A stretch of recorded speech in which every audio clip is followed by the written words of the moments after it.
Breaking news చూస్తున్నాం. Iran పై మరోసారి America భీకరంగా దాడులు చేస్తోంది.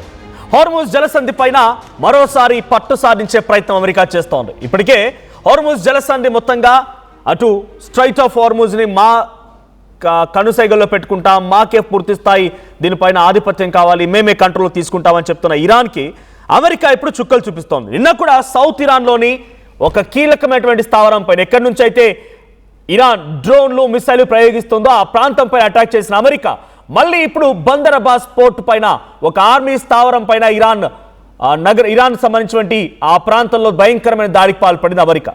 ఓవైపు ఖతార్ ప్రాంతంలో భయంకరమైనటువంటి ఖతార్ ప్రాంతంలో చర్చలు జరుపుతూనే ఇటువైపు భయంకరమైనటువంటి దాడులు చేస్తోంది అమెరికా. ఖతార్లో ఇరాన్ని డైవర్ట్ చేసి ఇరాన్తో చర్చలు జరుపుతున్నట్టుగా కలరింగ్ ఇచ్చి ఇక్కడ అమెరికా మళ్ళీ ఇరాన్ ఉన్నటువంటి సౌత్ ఇరాన్లో ఉన్నటువంటి మిసైల్ అండ్ డ్రోన్ స్థావరాలపైన బందర్ అబ్బాస్ సమీపంగా ఉన్నటువంటి ఇరాన్ ప్రాంతంలో ఉన్నటువంటి ఆర్మీ స్థావరాలపైన ఎందుకు అటాక్ చేయాల్సి వస్తుంది? రెండు ప్రాంతాలు, నిన్న ఇరాన్లో ఉన్నటువంటి సౌత్ ఇరాన్లో మిసైల్ డ్రోన్ ఉన్న చోట, ఈరోజు బందర్ అబ్బాస్ దగ్గర ఆర్మీ స్థావరాలపైన. ఒకసారి అటాక్ సంబంధించి విజువల్ చూద్దాం. స్ట్రైట్ ఆఫ్ హార్ముజ్ ఎటువంటి హై టెన్షన్ ఉంది, ఆ విజువల్ చూద్దాం.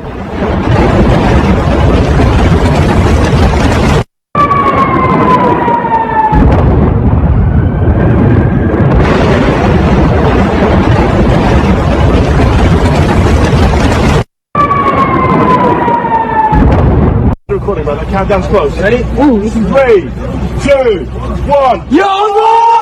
Look at him! Recording, brother. Countdown's close. Ready? Ooh, this is 3, 2, 1. Yo, no! Look at him! Recording, brother. Countdown's close. Ready? Ooh, this is 3. Right, it's a great exchange of weapons. ఇరువైపుల నుంచి ఆయుధాలు ఒకరిపై ఒకరు మళ్లింపు, ఒకరిపై ఒకరి దాడికి సంబంధించినటువంటి ఆ భయంకరమైన సంఘటన స్ట్రైట్ ఆఫ్ హార్ముజ్ దగ్గర జరుగుతోంది. అయితే తమ వార్షిప్స్ ఇప్పటికీ అక్కడ మోహరించారు, తమ సైన్యం అక్కడ మోహరించి ఉంది. ఏ క్షణమైనా ఈ బందర్ అబ్బాస్ సమీపంగా ఉన్నటువంటి ఒక ఆర్మీ స్థావరం నుంచి మాపై అటాక్ చేసే అవకాశం ఉంది అని అమెరికా భావిస్తోంది. మాపై అటాక్ చేస్తే మేమంతా తీవ్రంగా నష్టపోతాం. ఇప్పటికే ఫైనాన్షియల్గా గ్రేటెస్ట్ లాస్ ఏర్పడింది.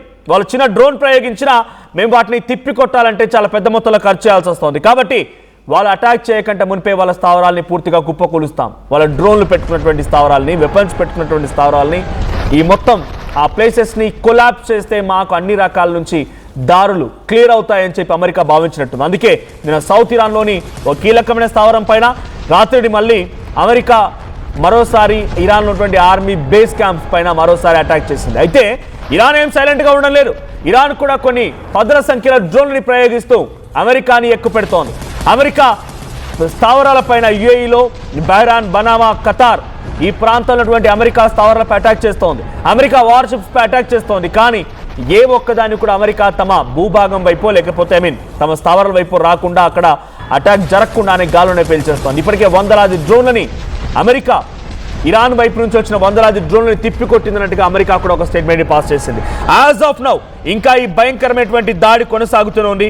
సో కామెంట్స్ వస్తున్నాయి, మన ట్రంప్ చైనా ఎందుకు వెళ్ళాడు, సో మేము వార్ చేస్తాం మీరు సపోర్ట్ చేయకండి అని చెప్పి అడగడానికి. ఎస్, మేబీ ఆయన ఒపీనియన్ అయి ఉండొచ్చు. బట్ చైనాకి వెళ్ళినటువంటి ఉద్దేశంలో చైనా అమెరికా మధ్య కోల్డ్ వార్ నడుస్తోంది. ఈ కోల్డ్ వార్లో అమెరికా ఎంతటి స్థాయిలో చైనాపై ఈ ట్యాక్సుల విధించి ఇబ్బంది గురి చేస్తోందో అమెరికా కూడా అదే స్థాయిలో చైనా నుంచి ఇబ్బంది ఉంది. కాబట్టి దీన్ని కొలాప్స్ చేయడానికి ఈ యొక్క ఫ్రీ మూవ్మెంట్ ఉండడం కోసం మాత్రమే చర్చలు జరిగినట్టు తెలుస్తోంది. అయితే చైనాకు వచ్చిన సమయంలో ఎంతలా భయపడిపోయాడంటే చాలా భయంకరంగా భయపడిపోయాడు. సో కీపింగ్ దట్ ఎసైడ్, ఇప్పుడు మాత్రం ఇరాన్ అమెరికా మధ్య భయంకరమైనటువంటి దాడికి సంబంధించి ఆ విజువల్స్ మీరు చూస్తున్నారు. స్ట్రైట్ ఆఫ్ హార్ముజ్ ఇది చాలా కీలకమైనది. ప్రపంచ దేశాలని శాసించగల సామర్థ్యం ఉంది ఈ స్ట్రైట్ ఆఫ్ హార్ముజ్కి. దీన్ని కంట్రోల్లోకి తీసుకుంటే ఏదైనా చేయగలుగుతామనే ఆలోచన ఇరాన్ చేస్తోంది. లేదు, దీన్ని కంట్రోల్ చేసుకుంటే మేము డెఫినెట్గా మమ్మల్ని మేము కాపాడుకోగలుగుతాం. స్ట్రైట్ ఆఫ్ హార్ముజే కనుక ఇన్ని రోజుల పాటుగా అమెరికా కైవసం చేసుకుని ఉండుంటే ఈ పాటికే ఇరాన్ మొత్తం కూడా బూడిదైపోయేది. అమెరికా ఆ స్థాయిలో దాడులు చేసేది. అక్కడ ఎంతో కొంత స్ట్రైట్ ఆఫ్ హార్ముజ్ పైన తమ పట్టును నిలుపుకోగలుగుతోంది ఇరాన్. కాబట్టి కొద్దో గొప్ప ఇరాన్ ఇంకా బతకగలుగుతోంది, బతికి బట్టగట్టగలుగుతోంది. లేదంటే ఈ పాటికే ఇరాన్ పరిస్థితి భూస్థాపితం అయిపోయింది, ఇరాన్ మొత్తం బూడిదైపోయేది.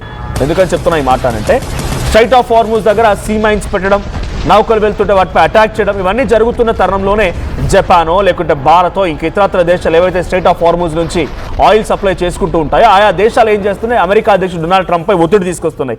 నువ్వు చేయడం మూలంగా స్ట్రైట్ ఆఫ్ హార్మూజ్ మొత్తం క్లోజ్ అయిపోయింది. సో ఆ స్ట్రైట్ ఆఫ్ హార్మూజ్ మొత్తం కూడా క్లోజ్ అయిపోయింది. ఆ క్లోజ్ అయిపోయినటువంటి సిచ్యువేషన్ మేమంతా ఇబ్బంది పడుతున్నామని అమెరికా అధ్యక్షుడు డొనాల్డ్ ట్రంప్ పై ఒత్తిడి తీసుకురావడం మూలంగానే అంతో ఇంతో ఆయన కొంత దాన్ని వదిలేసే ప్రయత్నం చేస్తున్నాడు. అంటే ఇరాన్పై అటాక్ చేయకుండా ఆగడంతో ఇరాన్ కొద్దో గొప్ప మొన్నటి వరకు మలేషియా, ఇండియా, రష్యా, చైనా నౌకలు వచ్చాయి చూసారా, ఇవన్నీ కూడా కొద్దో గొప్ప నౌకలకు ఫ్రీ మూవ్మెంట్ ఇస్తూ ఇరాన్ అవకాశం కల్పిస్తోంది. లేదనంటే ఈ పాటికే ఇరాన్ మొత్తం బూడిదైపోయేది. అమెరికా అధ్యక్షుడు డెఫినెట్గా ఇరాన్ మొత్తాన్ని భూస్థాపితం చేసేవాడు. ఏకంగా అక్కడ సుప్రీం కోర్టు అలీ ఖామేని అంతమొందించిన వ్యక్తి అక్కడ ఇంటర్నల్ వార్లో రియాల్స్ పడిపోయాయని, అక్కడ మొత్తం పూర్తిగా డెవలప్మెంట్ లేదని, కంట్రీస్ అన్ని కూడా వెస్టర్న్ కల్చర్ని పాటిస్తూ వాళ్ళంతా ఫార్వర్డ్గా వెళ్తున్నారు, ఏఐ టెక్నాలజీ వస్తుంది, మనం ఇంకా పాత పద్ధతిలో మూసా పద్ధతిలో ఉండాలని చెప్పి అక్కడ దేశస్తులు ఉద్యమాలు చేస్తూ ఉంటే దానికి సైతం బ్యాక్ ఎండ్గా ఉండి వెన్నుదన్నుగా నిలిచి ఆర్థిక వనరులు సమకూర్చిన డొనాల్డ్ ట్రంప్కి ఇరాన్ని దెబ్బ కొట్టడం పెద్దగా కష్టమేం కాదు. అలా అని చెప్పి పూర్తిగా దెబ్బ కొడదామంటే ఇరాన్ కూడా అంత సైలెంట్గా ఏం లేదు. ఇరాన్ కూడా తమ దగ్గర కూడా అద్భుతమైన టెక్నాలజీ ఉంది. నిన్న నేను చూశాను, ఇరాన్ ఒక టెక్నాలజీని రెడీ చేస్తోంది, మిసైల్ని.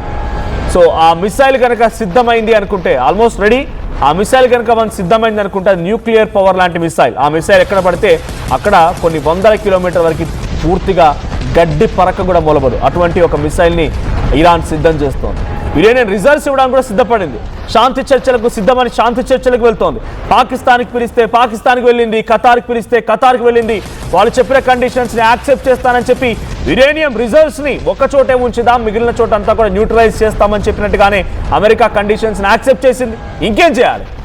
అమెరికా అధ్యక్షుడు డొనాల్డ్ ట్రంప్ కాళ్ళపై పడిపోయి కాళ్ళు నొక్కుతూ ఆయన కాళ్ళకి చెప్పులా వ్యవహరించాలన్నా పాకిస్తాన్ వ్యవహరించినట్టు. సో డొనాల్డ్ ట్రంప్ చేస్తున్నటువంటి ప్రతి కండిషన్ దాదాపుగా యాక్సెప్టెన్స్ ఇస్తూనే వచ్చింది ఇరాన్. అయినా కూడా అమెరికా ఏమాత్రం తగ్గడం లేదు. అంటే నేను ఉద్దేశం ఇరాన్ని సపోర్ట్ చేస్తున్నానని కాదు, కానీ డొనాల్డ్ ట్రంప్ చేస్తున్నటువంటి ఈ సిచ్యువేషన్ రోజు రోజుకి తీవ్రమవుతోంది. మీకు ఒక ఇంట్రెస్టింగ్ విషయం చెప్తాను. రోజు ఈ స్ట్రైట్ ఆఫ్ హార్మూజ్ గుంటా గతంలో యుద్ధం జరిగినప్పుడు కానీ యుద్ధం కొంత సైలెంట్ అయినప్పుడు తర్వాత ప్రీవార్ అంటే యుద్ధం కంటే ముందు రోజుకు సగటున 150 నౌకలు, అది ఆయిల్ రిజర్వ్స్ సంబంధించినవి కానీ, ఆయిల్ సప్లై కానీ, వెజల్స్ కానీ, కంటైనర్స్ కానీ, గూడ్స్ వచ్చినా ఏమొచ్చినా కూడా 150 నౌకలు ఆ స్ట్రైట్ ఆఫ్ హార్మూజ్ వెంట దాటేవంట. ఇప్పుడు ఎన్ని దాటుతున్నాయి తెలుసా? 9, 10. అది కూడా అతి కష్టం మీద. అంటే ఎంతటి స్థాయిలో చాలా భయంకరంగా పడిపోయి చూసారా? ఎంతటి స్థాయిలో చాలా భయంకరంగా ఇక్కడ సిచ్యువేషన్ ఎక్స్ట్రీమ్ అయిందో చూస్తూనే ఉన్నాం. సో ఈ స్థాయిలో అవడానికి కారణం ఎవరు? మరి స్ట్రైట్ ఆఫ్ హార్మూజ్ ఇంతటి స్థాయిలో భయంకరమైనటువంటి రీతిలో అక్కడ నౌకలన్నీ కూడా దాటకుండా అడ్డుకట్ట వేస్తోంది ఎవరు? అఫ్కోర్స్ ఇరాన్ సీమైన్స్ పెట్టింది, ఇరాన్ కారంగా అడ్డుకుంటున్నారు. కానీ ఇరాన్ అడ్డుకోవడానికి కారణం ఏమైంది? అమెరికా. ఇజ్రాయెల్ ఇరాన్ పోరాడుతూ ఉంటే మధ్యలో వచ్చి ఇక్కడ యురేనియం ఉన్నది, ఇక్కడ న్యూక్లియర్ పవర్ ఉంది అని చెప్పి న్యూక్లియర్ పవర్స్ పైన అటాక్ చేస్తున్నానని చెప్పి అటాక్ చేసి ఆ తర్వాత అయిపోయింది కానీ చెప్పిన వ్యక్తి మళ్ళీ ఫిబ్రవరిలో మళ్ళీ అటాక్ చేయడం మొదలుపెట్టి ఫిబ్రవరి 28 నేను వార్త చెప్తోంది మే 28, ఫిబ్రవరి, మార్చ్, ఏప్రిల్ అండ్ మే 4 నెలలు అవుతోంది కదా. అంటే 120 డేస్. ఏంది యుద్ధం? ప్రపంచ దేశాల్లో ఇంత అశాంతి ఉంది, ఇంత స్థాయిలో ఇన్ఫ్లేషన్ స్టార్ట్ అయింది. అక్కడెక్కడ యుద్ధం జరిగితే ఇక్కడ మా ప్రధాని మోదీ ఆయిల్ పెట్రోల్ ధరలు పెంచుతున్నారు, ఇక్కడ పెట్రోల్ వినియోగం తగ్గించాలంటున్నారు, కార్లు వద్దు అని అంటున్నారు, సైకిల్ మీద పోవాలంటున్నారు. ఒక తీవ్రమైనటువంటి పరిస్థితి ఉంది కదా. ఎన్నిటికి కారణం ఎవరు?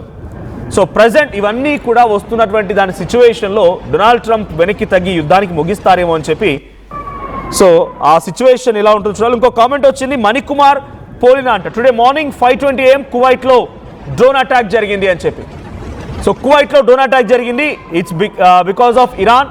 సరే చెప్తున్నా, ఏదైతే దేశాలు అమెరికాకు సహకరిస్తున్నాయో, ఏ దేశాలైతే అమెరికాకి సపోర్ట్ చేస్తూ ఇరాన్పై అటాక్ని మరింతగా పెంపొందిస్తూ ఉన్నాయో, ఏ దేశాలైతే అమెరికాకి తమ స్థావరాలను ఏర్పాటు చేసుకోవడానికి అవకాశం కల్పిస్తున్నాయో అక్కడ ఇప్పుడు ఇరాన్ అటాక్ చేస్తోంది. బనామా ఒక చిన్న దేశం, అమెరికా సపోర్ట్ తీసుకొని అమెరికాకి సహకరిస్తూ అక్కడ అమెరికా సైనిక స్థావరాలు ఏర్పాటు చేసుకోవడానికి అవకాశం కల్పించింది. Bahrain, Kuwait, Qatar, Saudi, UAE ఇవన్నీ దేశాలు కదా, Gulf countries, Gulf Persian countries మొత్తం కూడా ఇరాక్తో సహా ఇప్పుడు అమెరికా కంట్రోల్లోనే ఉన్నాయి.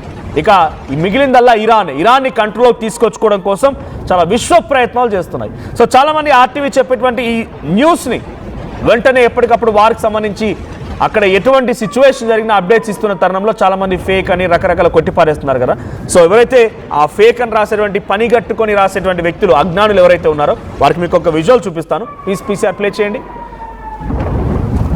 రైట్, ఒకసారి వాటిని ప్లే చేయండి. సో ఇక్కడ ఆర్టీవీ కాదు, ఇంటర్నేషనల్ ఛానల్, నేషనల్ ఛానల్, ఇక్కడ మీరు చూడండి Al Jazeera, it's an international media. Hold on please. So దీంట్లో మీరు ఫస్ట్ బ్రేకింగ్ చూడండి. Breaking, Iranian media reports exchange of fire between Iran forces. ఇది లేటెస్ట్ ట్వీట్, వాళ్ళు చేసిన లేటెస్ట్ ట్వీట్ ఇది. రైట్, సో ఎవరైతే ఫేక్ అని కొట్టిపారేస్తున్న వారికి మీకు అర్థం కావడం కోసం చూపిస్తున్నాను. ఇక్కడ చూడండి ఇంకొకటి, CNN నేషనల్ కథనాలు. Breaking news, Iran reporting explosions here in city near Strait of Hormuz, Bandar Abbas. చూడండి, Iran Bandar Abbas Strait of Hormuz అక్కడ అటాక్ చేసింది, అక్కడ బ్లాస్ట్ జరిగింది, US అటాక్ చేసింది అక్కడ. ఇది ఇంకొక కథనం. ఇంకొకటి please. And NDTV, US carries out new strikes in Iran against military sites, intercepts drones.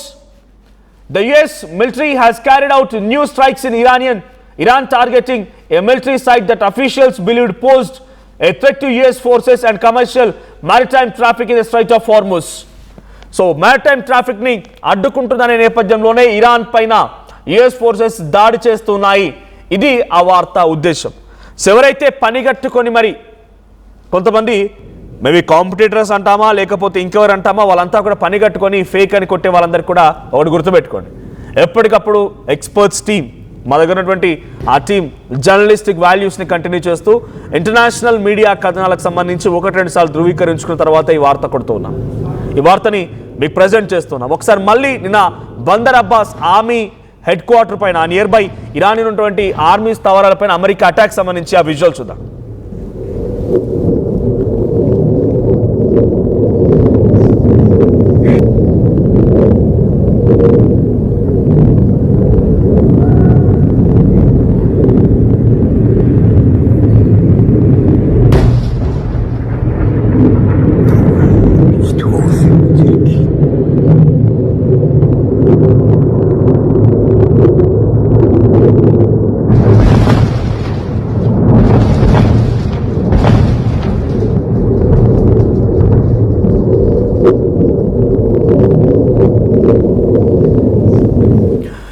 భయంకరమైనటువంటి దాడి. మీకు ఒక చిన్న డీటెయిల్డ్ ఇన్ఫర్మేషన్ ఇస్తాను, ఏం జరుగుతోంది ప్రజెంట్ సిచ్యువేషన్ అనేది.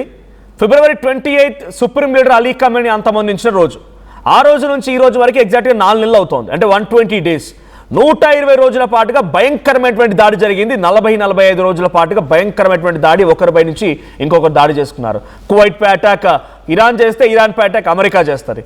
ఖతార్ పై అటాక్ ఇరాన్ చేస్తే, ఇటు అమెరికా ఇరాన్ పై అటాక్ చేసి, ఇదే జరుగుతూ వచ్చింది. అటు ఇజ్రాయెల్, లెబనాన్, సిరియాలపై అటాక్ చేస్తూ వచ్చినాయి. ఆ పర్షియన్ గల్ఫ్ కంట్రీస్ మొత్తం కూడా ఒక హాట్ జోన్గా ఉండిపోయింది. ఇక్కడ స్ట్రైట్ ఆఫ్ హార్ముజ్ కనుక అక్కడ లేకపోయి ఉంటే ఇది ప్రపంచ దేశాలపై ఎటువంటి ఎఫెక్ట్ పడేది కాదు. ఇంతటి స్థాయిలో ఎఫెక్ట్ పడేది కాదు.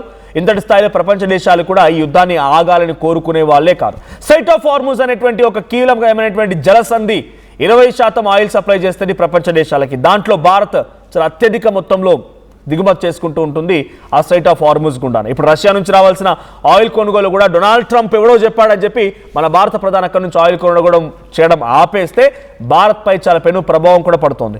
ఇదే సిచ్యువేషన్లో ఇప్పుడు డొనాల్డ్ ట్రంప్ ఏం చెప్తున్నారు, ఖతార్ వేదికగా శాంతి చర్చలు జరుగుతున్నాయి. మొన్నటి వరకు పాకిస్తాన్ వేదికగా జరిగినాయి. ఏమంటారు ఆయన టార్గెట్ ఏంటి, ముందుగా రెజ్యూమీ మారాలి, అక్కడ ఉన్నటువంటి నాయకుడు మారాలి. నాయకుడు మారిపోయాడు, ఆయన కొడుకు వచ్చాడు, ఆయన కొడుకును కూడా యాక్సెప్ట్ చేయలేదు, ఎట్టకేలకి ఏదో రకంగా మళ్ళీ కొడుకుని యాక్సెప్ట్ చేశాడు. ఆ తర్వాత యురేనియం రిజర్వ్స్ ఉండొద్దు అంటాడు. యురేనియం రిజర్వ్స్ ఉండడానికి కూడా వాళ్ళు యాక్సెప్ట్ చేశారు, ఓకే. కానీ డొనాల్డ్ ట్రంప్ ఉద్దేశం ఏంటంటే వాళ్ళు చెప్తోంది ఒకటే, ఇరాన్ ఎక్స్పెక్ట్ చేస్తోంది ఒకటే, వీ షుడ్ బి ఇండిపెండెంట్, మేము ఇండిపెండెంట్గా ఉండాలి. మా దేశంలో జరిగేటువంటి వ్యవస్థలపై నువ్వు శాసించడానికి వీల్లేదు, మా దేశంలో జరిగేటువంటి చర్యలపై నువ్వు శాసించడానికి వీల్లేదు, మా స్వతహాగా మేము చూసుకుంటాం, నీ ఇన్వాల్వ్మెంట్ మా దేశంలో వద్దనేటువంటి ఒక బిగ్గెస్ట్ కండిషన్ని ఇరాన్ పెట్టింది. అన్నిటినీ యాక్సెప్ట్ చేసిన ఇరాన్ ఇది మాత్రం యాక్సెప్ట్ చేసే అవకాశం లేదు. బికాస్ ఆ దేశంలో ఏం జరగాలి నువ్వు డిసైడ్ చేస్తే మరి ఆ దేశస్తులు ఏం చేయాలి? అక్కడ దేశంలో సుప్రీం లీడర్ ఎవరు కావాలి, ప్రెసిడెంట్ ఎవరు కావాలి డిసైడ్ నువ్వు చేస్తే అక్కడ పబ్లిక్ ఏం చేయాలి? ఇది పబ్లిక్ ఒప్పుకోవడం లేదు. దీంతో పబ్లిక్ అక్కడ ఉన్నటువంటి హైకమాండెంట్స్ అండ్ ఆర్మీ మిలిటరీ ఏ ఒప్పుకోవడం లేదు. దీంతో ఎలాగైనా సరే ఖతార్ పేరిట యుద్ధం ముగింపు పలుకుతున్నాం, అక్కడ చర్చలు జరుగుతున్నాయని చెప్పి దొంగచాటున వచ్చి దొడ్డిదారిన మళ్ళీ అటాక్ చేస్తున్నాడేమో డొనాల్డ్ ట్రంప్. ఎందుకు? వాళ్ళ దగ్గర వెపన్స్ని కిల్ చేయాలి. వెపన్స్ని కిల్ చేసి పూర్తిగా వాళ్ళ కంట్రోల్లోకి, అమెరికా కంట్రోల్లోకి ఇరాన్ వెళ్ళినప్పుడే ఏం చెప్పినా వింటది. అందుకే ఖతార్ దగ్గర చర్చలను పిలవాలి, ఇక్కడ అటాక్ చేయాలి. ఇదే జరుగుతోంది ఇప్పుడు. గతంలో పాకిస్తాన్ దగ్గర చర్చలను పిలిచారు, అటాక్ చేశారు. ఇప్పుడు ఖతార్ దగ్గర చర్చలను పిలుస్తున్నారు, అటాక్ చేస్తున్నారు. ఇరాన్ కూడా ఏం వెనక్కి తగ్గడం లేదు, ఇరాన్ కూడా అటాక్ చేస్తోంది. బట్ ఇరాన్ శక్తి ఎక్కడ, అమెరికా శక్తి ఎక్కడ? ఇరాన్ ఎంత అటాక్ చేసినా అమెరికాను ఢీకొనలేదు, అమెరికాను మొత్తం ఫుల్గా కొలాప్స్ చేయలేదు. కానీ అమెరికా తలుచుకుంటే ఇరాన్ని కొలాప్స్ చేయొచ్చు. కానీ ప్రస్తుతం సిచ్యువేషన్లో అమెరికా మెల్లిమెల్లిగా తన లక్ష్యం అదే, ఇరాన్ని పూర్తిగా కొలాప్స్ అయినా చేయాలి, లేదంటే తమ కంట్రోల్లోకి తీసుకోవాలి. కంట్రోల్లోకి రాము అని చెప్పి ఇరానియన్స్ చెప్తున్నారు కాబట్టి కొలాప్స్ చేసే ఉద్దేశంలో డొనాల్డ్ ట్రంప్ ఉన్నారు. డొనాల్డ్ ట్రంప్ ఎన్ని రోజులుగా యుద్ధం ఇంకా జరిపినా అది కేవలం Iran, Israel, America, Gulf countries పైనే కాదు, ప్రపంచ దేశాలపైన ఆ ప్రభావం పడుతూనే ఉంది. సో ఇరాన్ ఆర్ అమెరికా, ఈ రెండు దేశాల మధ్య జరిగిన యుద్ధం కారణంగా మనం కూడా చాలా తీవ్రమైనటువంటి ఇబ్బందులు పడుతూనే ఉన్నాం. సో డొనాల్డ్ ట్రంప్ తన మొండి వైఖరి మాత్రం మార్చుకోవడం లేదు. డొనాల్డ్ ట్రంప్ చర్చల్ని ఇక ముగింపు దశకు తీసుకొస్తారనే ఆలోచన కూడా నిజంగా ఒక్కోసారి డౌట్గానే కనబడుతుంది. బికాజ్ ఆయన మాటలకి ఆయనకే విశ్వసనీయత ఉండదు, ఆయన మాటల పైన ఆయనకే నమ్మకం ఉండదు.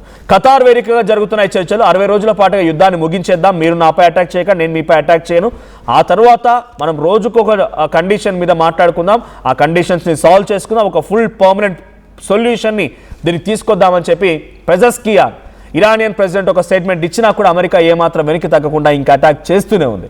అమెరికా నిన్న బందర్ అబ్బాస్ పోర్ట్పై చేసిన అటాక్తో ఇరాన్ మళ్ళీ రిటిలియేషన్ స్టార్ట్ చేసి డ్రోన్స్తో విరుచుకుపడుతోంది. అయినా కూడా డ్రోన్లు అమెరికాని ఏం చేయలేకపోతున్నాయి. ఖతార్, కువైట్, బెహ్రాన్, బెనామా, సౌదీ, యుఏఈ ఈ ప్రాంతాల్లో ఒక్క డ్రోన్ కూడా పడనివ్వకుండా అమెరికా అడ్డుకునే ప్రయత్నం చేస్తోంది. ఈ యుద్ధం ఇంకా నెక్స్ట్ లెవెల్ వెళ్తోంది. మొన్నటి వరకు 150 నౌకలు వెళ్ళినటువంటి ఆ స్ట్రైట్ ఆఫ్ హార్ముజ్ వెంట ఇప్పుడు కేవలం 9 నౌకలు వెళ్తున్నాయంటే ఎంతటి ప్రభావం ఉందో అర్థం చేసుకోండి. సో మీ అభిప్రాయం ఏంటి? డొనాల్డ్ ట్రంప్ వెనక్కి తగ్గుతారని మీరు అనుకుంటున్నారా? డొనాల్డ్ ట్రంప్ అహంకారం పెరుగుతుందని మీరు అనుకుంటున్నారా? Please do comment.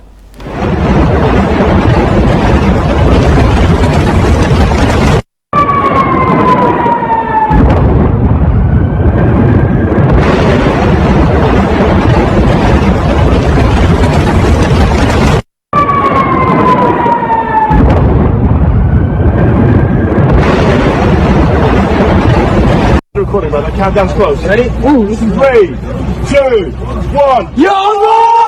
Look at him go!